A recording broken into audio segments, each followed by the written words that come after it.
পাতলা, রব্বির হামহুমা কামা রব্বায়ানি সাগিরা, কত আদর করে।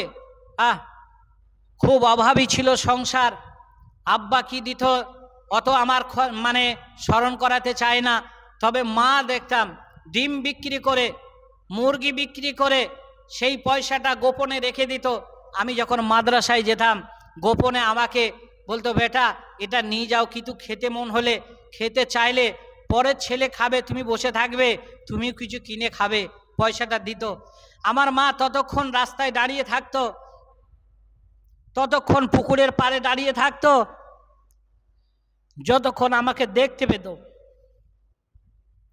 আমি রাস্তা দিয়ে চলে যেতাম, অতক্ষণ দাঁড়িয়ে থাকতো যে আমার ছেলের ছায়াটা দেখব।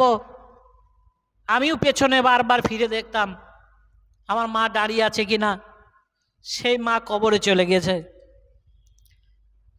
রব্বির হামহুমা কামা রব্বায়ানি সাগিরা, আল্লাহ আমার মা বাপকে ওইভাবে শান্তিতে রেখো, সুখে রেখো, তোমার দয়াতে মায়াতে রেখো, যেমন আমাকে দয়া মায়া সুখে আমার মা বাপ রেখেছিল, যেমন ভালোবেসেছিল সেইভাবে রেখো। আল্লাহুম্মা আমিন। আল্লাহুম্মা সাল্লি আলাইহি, আল্লাহুম্মা বারিক আলাইহি।